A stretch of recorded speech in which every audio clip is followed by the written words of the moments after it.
Have you ever wondered how your eyes can see or your tongue can taste? I'm Luke the Orange, and let me explain all your senses to you. Let's see. What sense to start out with first?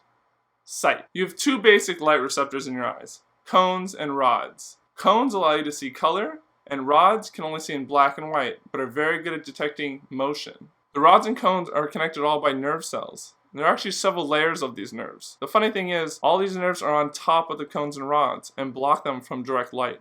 There are actually blood vessels on top of these nerves, so the light has to travel through the blood vessels, then through all the nerves, and then finally hits your light receptors. Now you may be asking yourself, why can't I see any of this crap in front of my light receptors? The simple answer is, that stuff is always there, and your brain just knows to ignore it. Next, your delicious sense of taste. You have 5 taste buds, plus another, 6 total. The 4 tastes most people know are sour, sweet, bitter, and salty. The 5th is umami, the taste of meat, or sometimes called savory. The 5 basic taste buds work like a lock and key mechanism. The taste bud is the lock, and the salty, sweet, etc. thing is the key that fits in. Let's say a piece of salt is floating around in your mouth. It locks with one of your salt taste buds. That sends a signal to your tongue's nerve, which sends a signal to your brain, which means you've tasted salt. Did I say there's an extra taste bud? It's not really a taste, but more of a detector of texture. Now these are like little hairs on your tongue, and cats have these crazy big ones, and that's why their tongues feel like sandpaper. Your sense of taste is largely influenced by your surroundings, and by your sense of smell. Your sense of smell works like a lock and key mechanism also. It can pick up tiny particles floating around in the air and identify the combination as either pizza, wet dog, or even flowers. The interesting thing about your sense of smell is that there are no receptors. It's just nerves hanging out in the open air in your nose.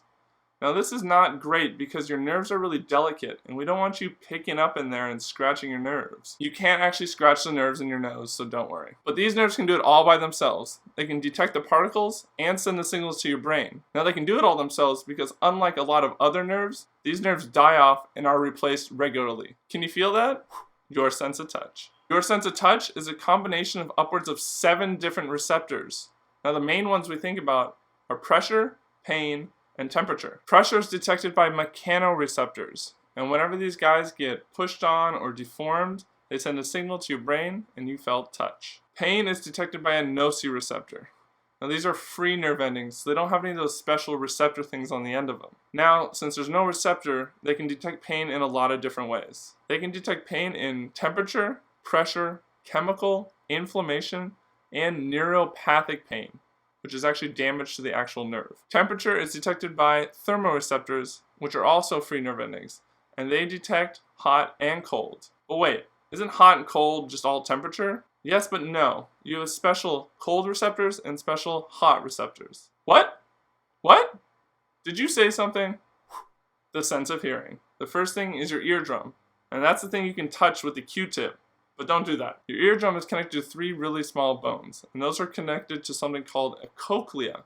Now this looks like a snail shell without the snail, but it's filled with fluid. The cochlea has a flat membrane that goes all the way down the spiral, and it has little nerve cells that stick up like hairs. When a sound hits your eardrum, it pushes the bones that push the fluid in the cochlea and creates waves. When the membrane wiggles on the fluid wave, it hits a stiffer membrane. And when the nerves hit that stiffer membrane, they send a signal to your brain and you hear sound. Now farther down the spiral you go in the cochlea, the higher pitch you hear. Right next door is your vestibular system, or your sense of equilibrioception. Your vestibular system is made of 3 circular tubes filled with fluid and receptors. Now you have 3 to detect motion in every direction. Some this way, some that way, and some this way. When you turn your head, the fluid in the tubes moves, and the receptors pick up on this movement and send a signal to your brain, and you feel movement. You can make this fluid move even when you aren't, because the fluid has momentum, and the easiest way to do this is to spin in place. And when you stop, but the fluid keeps moving, you feel dizzy. And finally, the forgotten sense, proprioception. Proprioception is the sense of your own body, basically meaning you know where you are in relationship to yourself. I know if my arms are up, my hands are close together, and I don't even need my sight to tell me this. Now your sense of proprioception gets signals from all over your body from a lot of different receptors, just so you can know what orientation your body is in. You can test your proprioception by closing your eyes and touching your finger to your nose. Now, if you didn't know where your body was and you couldn't use your eyes, how can we all touch our nose so easily?